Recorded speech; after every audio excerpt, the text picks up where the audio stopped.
तथागत गौतम बुद्ध जी और जिनकी आज जयंती भी मनाई जा रही है, संत शिरोमणि रविदास जी, माता सावित्रीबाई फुले, महात्मा ज्योतिबा फुले और बाबा साहब को हृदय से नमन करते हुए मैं बात शिक्षा पे करना चाहता हूँ। बच्चों, यदि बच्चे थोड़ा सा सुन लेंगे, बाबा साहब ने कहा शिक्षित बनो, बाद के तो अभी नहीं बता रहा मैं, शिक्षित बनो। माता सावित्रीबाई फुले ने शिक्षा ग्रहण करने के लिए अपना सर्वस्व न्यौछावर कर दिया।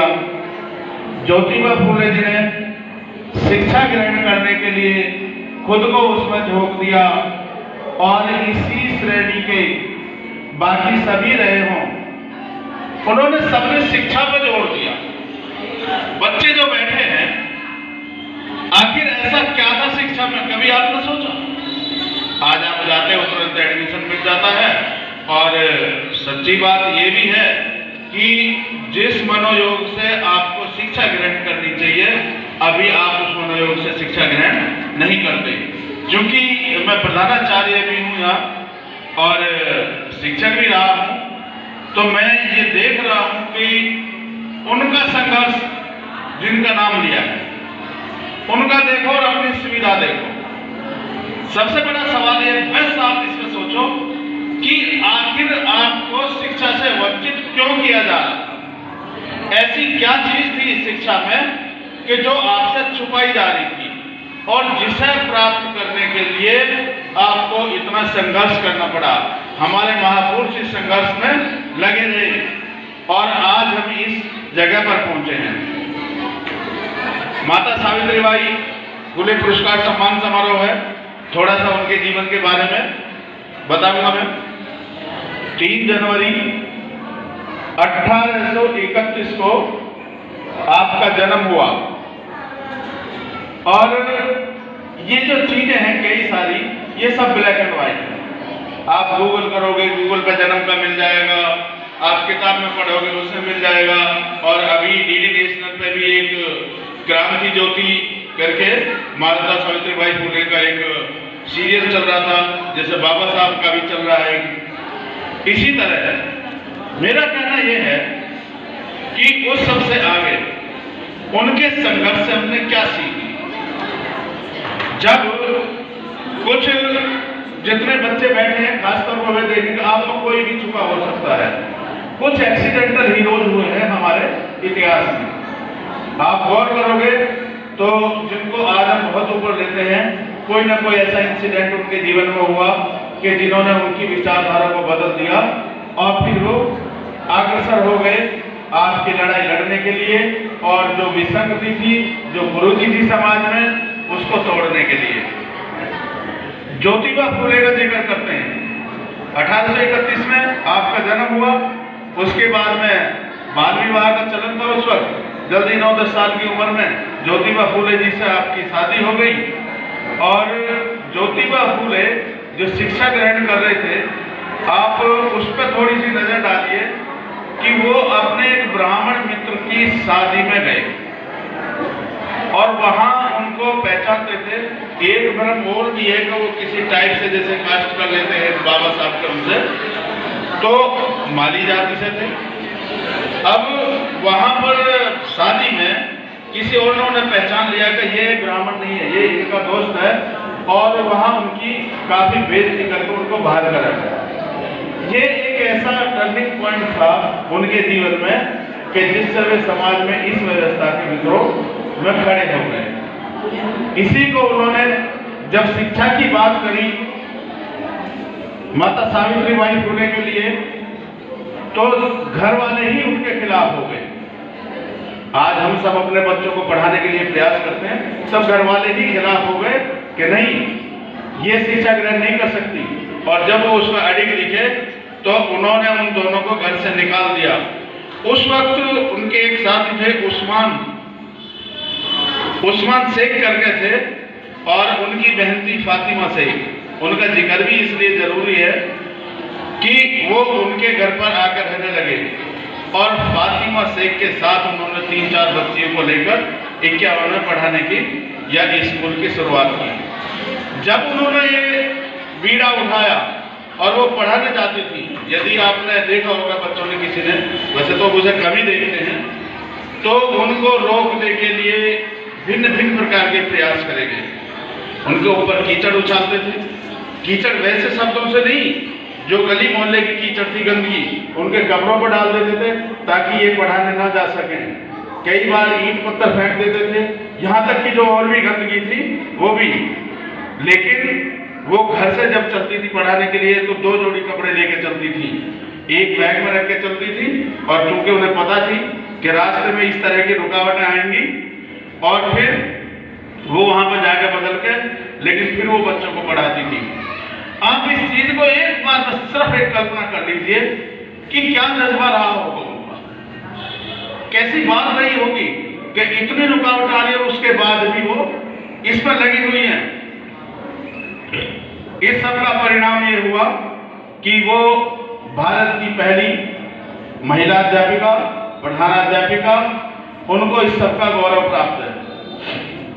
इसके साथ ही उन्होंने एक प्रण लिया था फूले दंपति ने कि हम कोई भी औलाद पैदा नहीं करेंगे, बल्कि हम समाज की सेवा करेंगे। जो समाज में विसंगतियां हैं इन्हें उम्र भर संघर्षरत रहते हुए दूर करने का प्रयास करेंगे। बहुत सारे उनके कार्य हैं जिनमें एक सवाल उठता है कि आखिर रोक कौन रहा था।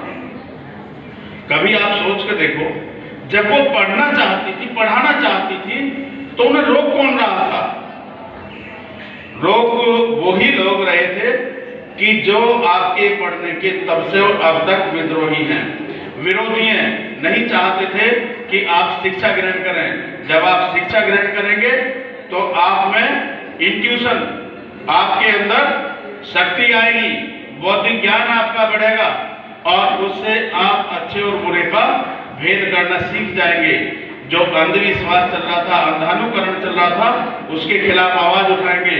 और उन्हें पता थी कि जो ये अंधविश्वास का, अंधश्रद्धा का खेल है, इसको सिर्फ शिक्षा से ही तोड़ा जा सकता है।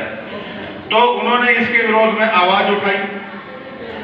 उसी सब में एक बहुत बुरी प्रथा थी, इसलिए मैं थोड़ा सा बता देता हूँ बात को उसके, कि आपको रहेंगे एक कार्य में कितनी बड़ी उस वक्त लड़ना कि जहां शूद्रों के लिए ही सारी चीजें वंचित थी, वहां पर महिला, वो भी शूद्र महिला, वो तो पहले से ही किसी भी वर्ग की हो, 2 दर्जे की नागरिक थी, और ऊपर से शूद्र महिला हो तो आप उसका स्थान देख सकते हैं।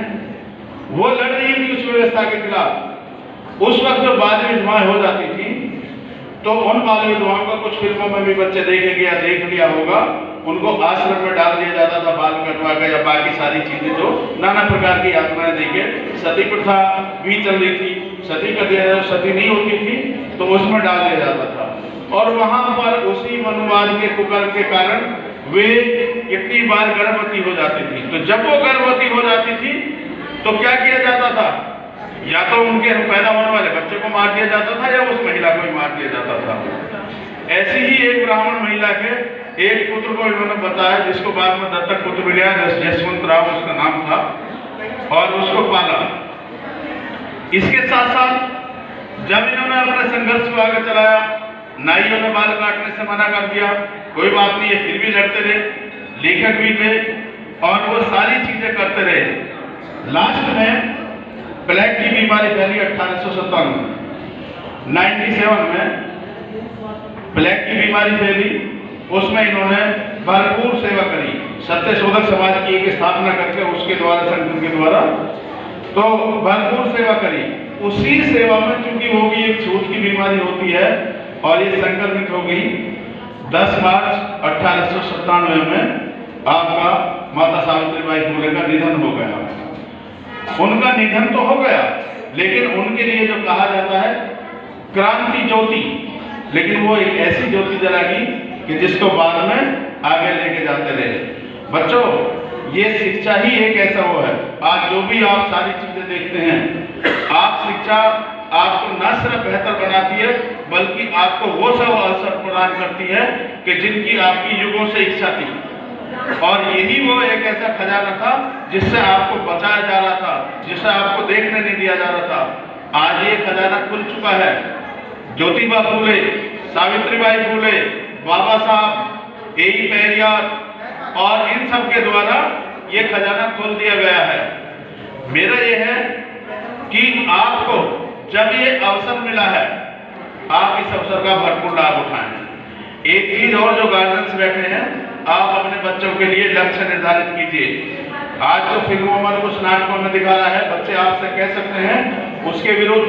क्योंकि मैं साइकोलॉजी का लेक्चरर हूँ, तो मैं ये भी बता सकता हूँ कि अचेतन की ताकत अभी आपकी समझ में नहीं आएगी, बाद में आएगी। कि जो नाटकों में, फिल्मों में दिखा देंगे, जो मैं ये नहीं करना चाहता, जो बच्चा करना चाहता करने दो, नहीं। माँ बाप अपना सपना, अपनी योग्यता बच्चे पर बार बार उसके सामने याद दिलाओ। उसे याद दिलाओ कि बेटा तुझे आईएएस बनना है, बेटा तुझे मैनेजर बनना है। एक दिन नहीं, 10 दिन याद दिलाओ। जब भी आवश्यकता हो, वो शौक से विरोध करे, जब कुछ भी कहे, लेकिन ये सब उसके दिमाग में, अचेतन दिमाग में चला जाना चाहिए। उसे लगना चाहिए कि हाँ, मुझे वो बनना है।